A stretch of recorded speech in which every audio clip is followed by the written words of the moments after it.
Hey, it's Dr. Amanda with Straightsmile Solutions, straightsmilesolutions.com. Let's talk about the top 5 ways that braces could ruin your face, your bite, your teeth. I hear stories every day about consumers who really struggled with their orthodontic treatment, but we don't always know, is it that the treatment plan wasn't properly done without considering all the things you need to consider? Anytime you do an orthodontic case, you can't just look at it like a puzzle and just make the pieces move together. You have to look at it holistically, the whole face, the whole body, the whole human, the whole airway, the whole everything. So the way you move teeth for one patient is going to be different than how you move it for someone else. Is really important. Um, and there's a lot of people who are doing orthodontics who don't really know what they're doing. So they don't really they should be able to mock it up and show you what it's going to look like, explain what it's going to look like, explain how it's going to change your face, if at all. And that should be a question they should be able to answer right off the top of your head. Matter of fact, you should ask your orthodontist that. How will this treatment that you're proposing change my face? How, and be specific. How will it change my lips? How will it change how I swallow? How will it change how I breathe at night or during the day? How will it change how my lips go together? How will it change where my tongue sits? How will it change how I swallow? How will it change how I speak? How will it change how I'm able to eat? You should ask all those questions because too often doctors don't take these things into account and they're just quickly like doing a Clin Check, moving teeth around, making teeth straight. Okay, we're done. And they don't realize that how the teeth are moved and how the bite is made has long-term advantages or disadvantages to your overall health, your breathing, your sleeping, your swallowing, your speaking, your resting, your everything, just how you look in general. So, most common ways I see braces ruining faces is that um, teeth were pushed too far back often, leaving to not enough space for the patient to swallow, eat, talk. A lot of times their face looks flattened or dished in after orthodontics, and teeth might look straight, but they're not able to function as well. So that's not good, right?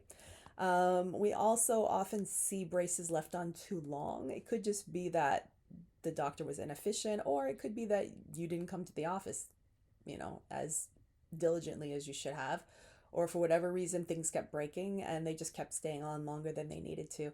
That is a catch 22. I mean, every doctor should have a compliance contract with the parents, and if we're spinning wheels more than 1, 2, or 3 months, the braces need to come off and the treatment needs to be stopped, even if it's not done. A lot of parents get really upset about that because they think they spent money and it's your job to finish the case, but no, it's really actually not. If things aren't being done properly, there's 3 people involved in this relationship, especially if it's a kid. We've got the parent, the doctor in the office, and the actual patient.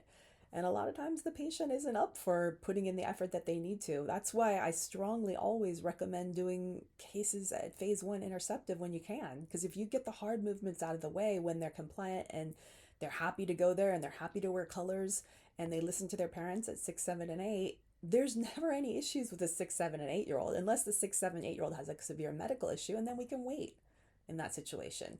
That's a very small percentage. The vast majority of 6, 7, 8s are phenomenal patients. They do what they're supposed to do, they understand, they listen. You can ask any second, third, or fourth grade teacher. Great kids. Seventh and eighth graders, ninth graders, not so great. It's just a different way their brains are maturing and they're going through puberty and it's a terrible timing. That's just the worst time to do orthodontics. It really is. I don't know who started this. The reason why someone started this is they thought, oh, all the teeth are in, we can just do it all at once. Well, the problem you do that, it's a terrible timing for the parents. It's terrible timing for the patient's brain. It's terrible timing for the patient. They don't want to be there. That's the last place they want to be when they're 12, 13. It's also a lot more painful, a lot more discomfort. There's a lot more risks. You're actually going to get a much worse outcome most of the time because you can do things much easier, much better when the bone is more pliable. And it takes a lot less work from the parents and patients, and you do things a lot faster. I don't get it. So many different ways that I probably said more than 5 already. They can ruin your face. But yeah, I mean, because the bone is a lot harder and a lot of times there's a lot more breakage when the patients get older, when we're doing braces when they get older, a lot of times there can be more bone damage, root damage, caries, cavities, things like that. That tends to happen more too. And the kids are a lot busier, so they miss a lot more appointments, and they don't often communicate with their parents as much at 12, 13, 14. I know, I have teenagers. They're trying to be more independent. That's just part of how the brain matures. And they may not explain things as often or as frequently to the parents when something is wrong.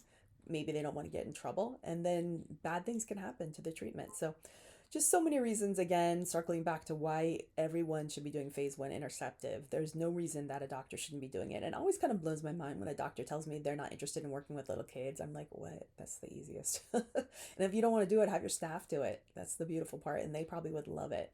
Just give them a little bonus payment. So they would be super glad to help you take a bigger leadership role in your ortho practice and to expand it into younger kids.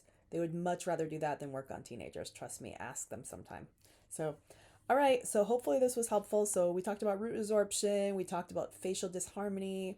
Also, with braces, braces appointments tend to be every 6, 7, 8, 9, 10 weeks, not every 1 week. An aligner is essentially an appointment every 1 week. You're changing your aligner every 1 week. I hope you're not changing them every 2 weeks, because that means the forces are too big. Maybe you're changing them every 3 to 4 days. Phenomenal. If you are, that's even better. That's slower and lower, more consistent forces. So it is a lot less pain with braces. Sorry, a lot more pain with braces than is with aligners, because of these big tightenings. And I remember these tightenings I used to have in high school, where it would be like your whole head would ache, your whole mouth would ache. For 2 or 3 days, you could only eat like applesauce and yogurt and tuna fish in your lunch. And I guess it was the 80s, because that's what we ate. Peanut butter and jelly sandwich, yeah, we could eat that. And everyone would look at you whenever they saw that lunch at the lunch table in high school or junior high. They would look at you and feel sorry for you, because they knew exactly what happened to you, because it probably happened to them as well. And there was so much sympathy. It was a rough time. Braces are not fun.